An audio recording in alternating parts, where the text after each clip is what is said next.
ഇന്നത്തെ സത്സംഗത്തിൽ നമുക്കിനി മൂന്നാമത്തെ ശ്ലോകം നോക്കാം.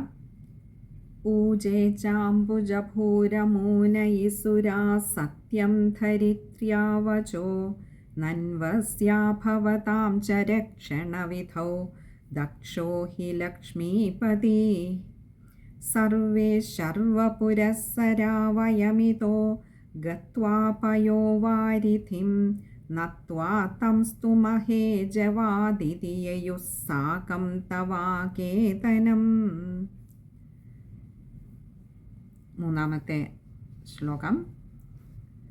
ഊജേ ചാംബുജഭൂരമൂനയിസുരാ. ഊചേ എന്ന് പറഞ്ഞാൽ പറഞ്ഞു.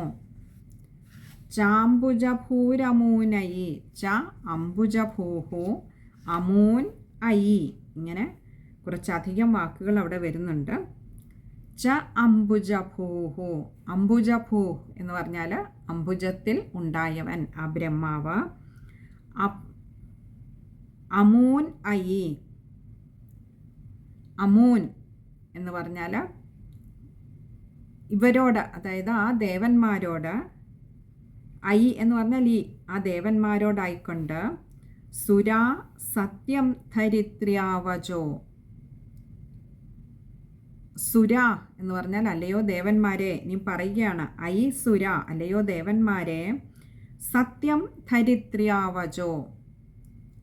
സത്യം ഈ ഭൂമിദേവി പറഞ്ഞത്, ധരിത്ര്യാവചോ ഭൂമിദേവിയാൽ പറയപ്പെട്ട ഈ കാര്യങ്ങളൊക്കെ വളരെ സത്യമായിട്ടുള്ള കാര്യമാണ്. നന്വസ്യ ഭവതാം ച രക്ഷണവിധൗ. നന്വസ്യ, നനു അസ്യാണ് നന്വസ്യ. ഈ ഭൂമിദേവിയുടെയും, അസ്യ എന്നാൽ ഈ, ഭവതാം ച രക്ഷണവിധൗ. അപ്പോൾ ഈ ഭൂമിദേവിയുടെ മാത്രമല്ല, ഭവതാം ച നിങ്ങളുടെയും ഒക്കെ. കാരണം അസുരന്മാരുടെ ഈ ദുഷ്കർമ്മങ്ങൾ കൂടുമ്പോൾ അത് ദോഷം വരുത്തുന്നത് ദേവന്മാർക്ക് കൂടിയാണ്. അതുകൊണ്ട് ഭൂമിദേവിയുടെ മാത്രമല്ല, നിങ്ങളുടെയും രക്ഷണവിധൗ രക്ഷയ്ക്കായിക്കൊണ്ട്.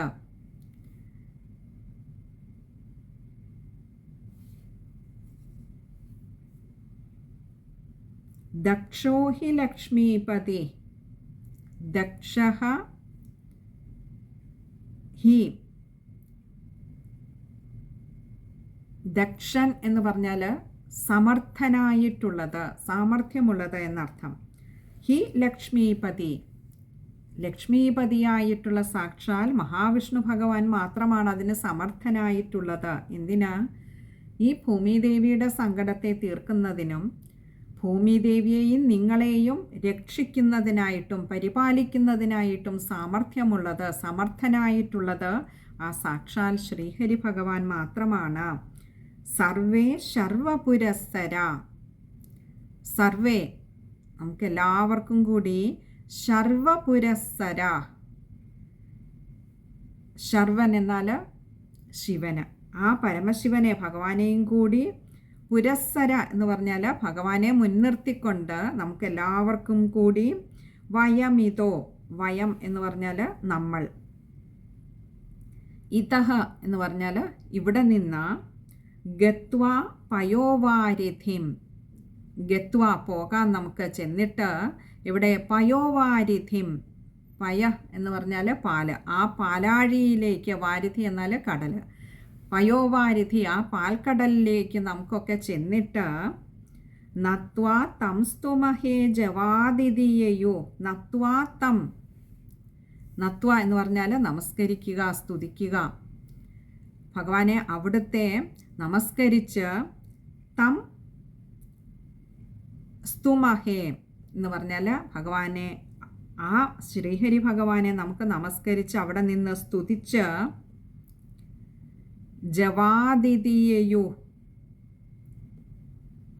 ജവാത് ഇതി, ഇങ്ങനെ രണ്ട് വാക്കുകൾ ചേരുന്നതാണ് ജവാദിതി. ജവാത് എന്ന് പറഞ്ഞാൽ നമുക്ക് ആ ഭഗവാനെ ഒട്ടും താമസിയാതെ തന്നെ ചെന്ന് കാണണം. എന്നിട്ട് ഭഗവാനെ സ്തുതിച്ചിട്ട് നമസ്കരിക്കണം. എന്നിട്ട് സ്തുതിച്ചിട്ട് സാകം തവാകേതനം, ഇതി സാകം എന്ന് പറഞ്ഞാൽ ഇപ്രകാരം ജവാദിതി യയു സാകം. യയു എന്ന് പറഞ്ഞാൽ പോയി,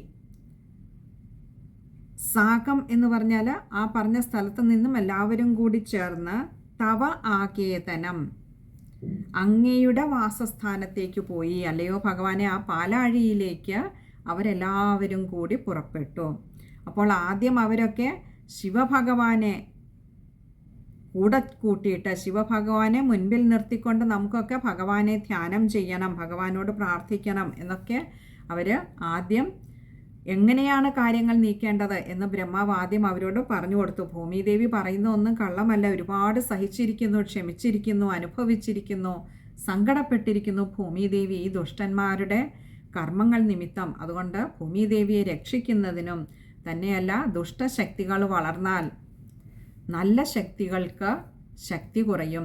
അത് വരാൻ പാടില്ല ഭൂമിയുടെ നല്ല നിലനിൽപ്പിന്. അതുകൊണ്ട് തന്നെ ആ ഒരു ബാലൻസ് നിലനിർത്തുന്നതിന് വേണ്ടി എന്തു വേണം? ദേവന്മാരുടെ നിലനിൽപ്പും ഇവിടെ അത്യാവശ്യമാണ്. അതുകൊണ്ട് ഭൂമിദേവിയുടെ സംരക്ഷണത്തിനും ദേവന്മാരെയും അതിനുവേണ്ടി പരിപാലിക്കുന്നതിനായിട്ടും നമുക്ക് ഇതിന് പ്രാപ്തനായിട്ടുള്ളത്, കെൽപ്പുള്ളത്, അതിന് സമർത്ഥനായിട്ടുള്ളത് ആ ശ്രീഹരി ഭഗവാൻ ഒരാൾ മാത്രമാണ്.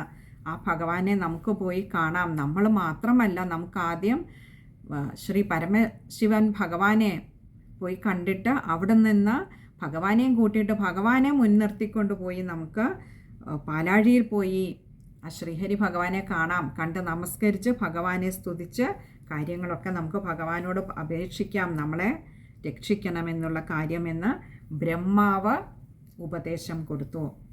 ഇനി നമുക്ക് ആ ശ്ലോകം ഒന്നുകൂടി നോക്കാം. ഊജേ ചാംബുജഭൂരമൂനൈസുരാ സത്യം ധരിത്ര്യാവചോ നന്വസ്യാഭവതാം ച രക്ഷണവിധൗ ദക്ഷോ ഹി ലക്ഷ്മീപതി സർവേ ശർവപുരസ്സരാവയമിതോ ഗത്വാ പയോ വാരിധിം നത്വാ തംസ്തു മഹേജവാദിതിയയുസ്സാകം തവാകേതനം. ശ്ലോകം വായിക്കുമ്പോൾ ശ്രദ്ധിക്കേണ്ട കാര്യങ്ങൾ: ചാംബുജഭൂരമൂനയി, അവിടെ അമൂൻ ഐയാണ് രായുടെ ആകാരം ശ്രദ്ധിക്കുക. അതുപോലെ അമൂൻ ഐയാണ് നായുടെ ആകാരവും ശ്രദ്ധിക്കുക. അതുപോലെ തന്നെ സുരാസത്യം ധരിത്ര്യാവചോ, സുരാസത്യം എന്നുള്ളത് കഴിയുന്നതും ചേർത്ത് വായിക്കുക. ഇനി ചേർത്ത് വായിക്കാൻ പറ്റുന്നില്ല എങ്കിൽ സുരാഹ് ദീർഘം കൊടുത്ത് വിസർഗവും കൊടുത്ത് പകുതി ഹകാരത്തിൽ വായിക്കുക. പിന്നെ അടുത്തത് ലക്ഷ്മീപതി, അവിടെ ഒരു വിസർഗമുണ്ട്, പകുതി ഹകാരത്തിൽ വായിക്കുക. അതുപോലെ സർവേ ശർവപുരസ്സര, അവിടെ സ ശ അത് വായിക്കുമ്പോൾ ശ്രദ്ധിക്കുക. അതുപോലെയാണ് പുരസ്സര, സ കൂട്ടക്ഷരമാണ്. പിന്നെ ജവാദിതി, അവിടെയും ശ്രദ്ധിക്കുക, ജവാദ് ഇതിയാണ്. പിന്നെ യയുസാകം, അതും ചേർത്ത് വായിക്കാൻ ശ്രമിക്കുക. ഇനി അതിന് കഴിയുന്നില്ലെങ്കിൽ യയു എന്നവിടെ വിസർഗം കൊടുത്ത് പകുതി ഹകാരത്തിൽ വായിച്ചിട്ട് താഴെ സാകം എന്ന് വായിക്കുക. അപ്പോൾ അവിടെ ഒരു സ മാത്രമേ വരികയുള്ളൂ, കൂട്ടക്ഷരമല്ല. ചേർത്താണെങ്കിൽ കൂട്ടക്ഷരമായിരിക്കും. അപ്പോൾ അവിടെ വായിക്കുമ്പോൾ കട്ടിയിൽ വായിക്കുക. ഇനി അടുത്തത് 4-ാമത്തെ ശ്ലോകമാണ്. തേ മുക്താനിലശാലി ദുഗ്ധജലധേ സ്ഥിരം ഗതാ സംഗതാ യാവത്വത്പദചിന്തനൈകമനസസ്താവത്സപാഥോ ജഭൂ ത്വദ്വാചം ഹൃദയേ നിശമ്യ സകലാനാനന്ദയന്നൂജിവാനാഖ്യാത പരമാത്മനാ സ്വയമഹം വാക്യം തദാ കർണ്യതാം. തേ മുക്താനിലശാലി ദുഗ്ധജലധേ സ്ഥിരം. തേ അവര് മുക്താനിലശാലി ദുഗ്ധജലധേ സ്ഥിരം. ഇവിടെ മുക്താനിലശാലി ദുഗ്ധജലധേ തീരം, ഇങ്ങനെ 3 വാക്കുകൾ ചേരുന്നതാണ്. മുക്താനിലശാലി ദുഗ്ധജലധേ സ്ഥിരം. മുക്താനിലശാലി, മുക്ത അനിലശാലി, അനിലൻ എന്നാൽ കാറ്റ്, ഒരു കുളിർ കാറ്റുള്ളതായിട്ടുള്ള ആ ദുഗ്ധജലധേ പാലാഴിയുടെ തീരത്തിൽ ആ പാലാഴി കരയിൽ ചെന്ന് ഗതാ സംഗത, ഗത എന്ന് പറഞ്ഞാൽ എത്തിച്ചേർന്ന, സംഗത എന്ന് പറഞ്ഞാൽ അതിനോട് തന്നെ മനസ്സിനെ ഭഗവാൻ വിചാരത്തിൽ തന്നെ ചേർത്ത് വെച്ചുകൊണ്ട് യാവത്വത് പദചിന്തനൈക മനസ്സസ്താവത്സ, യാവത്വത്, യാവത് ത്വത്, ഇങ്ങനെ രണ്ട് വാക്കുകൾ ചേരുന്നതാണ് യാവത്വത്.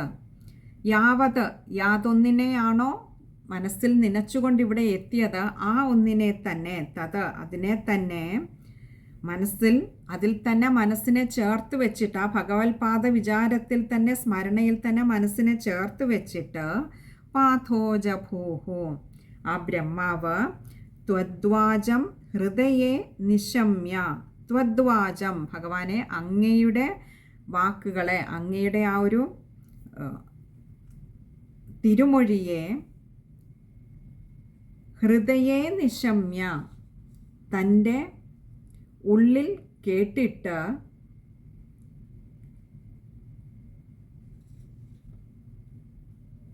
സകലാനാനന്ദയന്നോജിവാനാഖ്യാത, സകലാൻ എല്ലാവരെയും, ആനന്ദയൻ ഊജിവാൻ, അവിടെ 3 വാക്കുകളുണ്ട്, 3 ആഖ്യാത അവിടെ വരെ വരുന്നുണ്ട്. സകലാൻ, ആനന്ദയൻ, ഊജിവാൻ, ആഖ്യാത, ഇങ്ങനെ ഒരു 4 വാക്കുകൾ വരുന്നുണ്ട്. സകലാൻ എന്ന് പറഞ്ഞാൽ എല്ലാവരെയും, ആനന്ദയൻ ആനന്ദിപ്പിച്ചുകൊണ്ട്, ഊജിവാൻ ഇപ്രകാരം പറഞ്ഞു, ആഖ്യാത എന്ന് പറഞ്ഞാൽ ഇപ്രകാരം അതിനെ പറഞ്ഞു. എന്താണോ ഭഗവാൻ പറഞ്ഞത് അത് ഭഗവാന്റെ അരുളപ്പാട് എന്തായിരുന്നുവോ ആ തിരുവായ്മൊഴിയെ ഇവിടെ ബ്രഹ്മാവ് ഉണർത്തിച്ചു. എന്താ പറഞ്ഞത്? പരമാത്മനാ സ്വയമഹം, പരമാത്മാവ് സ്വയം അഹം, ഞാൻ സ്വയം അഹം എന്ന് പറഞ്ഞാൽ ആ പരബ്രഹ്മ സ്വരൂപം തന്നെ, പരമാത്മാ ചൈതന്യം തന്നെ എന്നോട് വന്നിട്ട് ഇപ്രകാരം പറഞ്ഞു. വാക്യം തദാകർണ്യതാം, ആ വാക്യങ്ങളെ തത് ആകർണ്യതാം കേട്ടാലും, ഭഗവാൻ എന്നോട് വന്ന് പറഞ്ഞ ആ വാക്കുകളെ നിങ്ങൾ കേട്ടാലും. അപ്പോൾ ഇവിടെ ദേവന്മാരും ഭൂമിദേവിയും ബ്രഹ്മാവും ഒക്കെ കൂടി പരമശിവനുമായിട്ട് നേരെ പാലാഴിക്കരയിൽ എത്തിച്ചേരുന്നു. അവിടെ വെച്ച് ആ പാലാഴിക്കരയിൽ ഏതൊരു ഭഗവാനെയാണോ മനസ്സിൽ കണ്ടുകൊണ്ട് വന്നത് ആ ഭഗവാനെ നന്നായി മനസ്സിൽ സ്മരിച്ച് ധ്യാനം ചെയ്തുകൊണ്ടിരുന്ന സമയത്ത് ഭഗവാൻ ബ്രഹ്മാവിൻ്റെ ഉള്ളിൽ പ്രത്യക്ഷപ്പെട്ടിട്ട് കുറച്ച് കാര്യങ്ങളൊക്കെ പറഞ്ഞു. ബ്രഹ്മാവാകട്ടെ ഇത് കേട്ടിട്ട് ധ്യാനത്തിൽ നിന്ന് ഉണർന്നിട്ട് ദേവന്മാരോടായിട്ട് പറഞ്ഞു, ഇതൊക്കെ എന്താ? അല്ലയോ ദേവന്മാരെ, ആ സാക്ഷാൽ പരബ്രഹ്മമൂർത്തിയായിട്ടുള്ള ഭഗവാൻ എൻ്റെ ധ്യാനത്തിൽ വന്ന് എന്നോട് നേരിട്ട് വന്ന് കുറച്ച് കാര്യങ്ങളൊക്കെ അരുളി ചെയ്തിട്ടുണ്ട് ഭഗവാൻ. അത് ഞാൻ നിങ്ങളോട് പറയാം, നിങ്ങൾ കേട്ടാലും. അതാകട്ടെ എല്ലാവരെയും ആനന്ദിപ്പിക്കുന്നതാണ്. ആനന്ദയന്നൂജിവാൻ, എല്ലാവരെയും ആനന്ദിപ്പിക്കുന്നതാണ് എന്നുകൂടി ഒന്ന് ചേർത്തു. കാരണം പറയാൻ പോകുന്നത് ആനന്ദസ്വരൂപൻ്റെ തിരുവായ്മൊഴിയാണ്. അതുകൊണ്ട് തന്നെ ആനന്ദയൻ അങ്ങനെയുള്ള ആ വാക്കുകൾ എല്ലാവരെയും ആനന്ദിപ്പിക്കുമെന്നുറപ്പാണ്. അത് ഞാൻ നിങ്ങളോട് പറയാം. ശ്ലോകം ഒന്നുകൂടി നോക്കാം. തേ മുക്താനിലശാലി ദുഗ്ധജലധേ സ്ഥിരം ഗതാ സംഗതാ യാവത്വത്പദചിന്തനൈകമനസസ്താവത്സപാഥോജപൂ ത്വദ്വാചം ഹൃദയേ നിശമ്യ സകലാനാനന്ദയന്നൂജിവാനാഖ്യാത പരമാത്മനാ സ്വയമഹം വാക്യം തദാകർണ്യതാം. ശ്ലോകം വായിക്കുമ്പോൾ ശ്രദ്ധിക്കേണ്ട കാര്യം, മുക്താനിലശാലി ദുഗ്ധജലധേ സ്ഥിരം, കഴിയുന്നതും അവിടെ വരെ ചേർത്ത് തന്നെ വായിക്കുക. അവിടെ മുക്ത അനിലാണ്, അതുകൊണ്ട് അകാരം ശ്രദ്ധിക്കുക. അനിലശാലി ദുഗ്ധജലധേ. ഇനി ചേർത്ത് വായിക്കാൻ പറ്റാത്തവർക്ക് ജലധേ എന്നുള്ളിടത്ത് വിസർഗം കൊടുത്ത് പകുതി ഹകാരത്തിൽ വായിച്ചിട്ട് താഴെ തീരം എന്ന് എടുക്കാവുന്നതാണ്. അവിടെ ഗതാസംഗത സ കൂട്ടക്ഷരമാണ്, ശ്രദ്ധിക്കുക.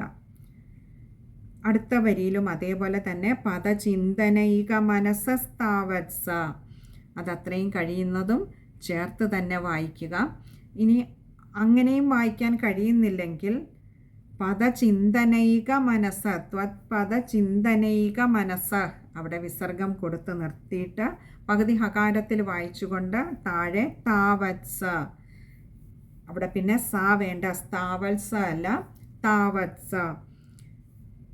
ഇനി അടുത്ത അവിടെ തന്നെ പാഥോജഭൂ, അവിടെ വിസർഗമുണ്ട്, പകുതി ഹകാരത്തിൽ വായിക്കുക.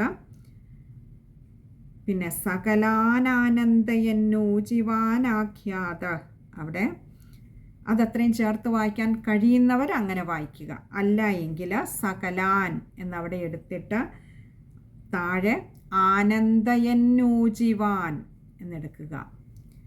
അവിടെ ഊജിവാൻ എന്നെടുത്തിട്ട് അതിൻ്റെ അടുത്ത പാദം തുടങ്ങുമ്പോൾ ആഖ്യാത എന്ന് എടുക്കുക. അവിടെ വിസർഗമുണ്ട്, പകുതി ഹകാരത്തിൽ വായിക്കേണ്ടതുണ്ട്. ഇവിടെ ഈ നിശമ്യ സകലാനാനന്ദയന്നൂജിവാനാഖ്യാത അതത്രയും ചേർത്തെടുക്കാൻ പറ്റുന്നവരങ്ങനെ വായിക്കുക. അതല്ല എങ്കിൽ സകലാനാനന്ദയന്നൂജിവാൻ അവിടം വരെ പറ്റുന്നുള്ളൂവെങ്കിൽ അങ്ങനെ. അപ്പോഴൊക്കെ താഴെ ഓർക്കുക, ഇപ്പോൾ നാഖ്യാത എന്നെടുക്കരുത്, ആഖ്യാത ആണ്.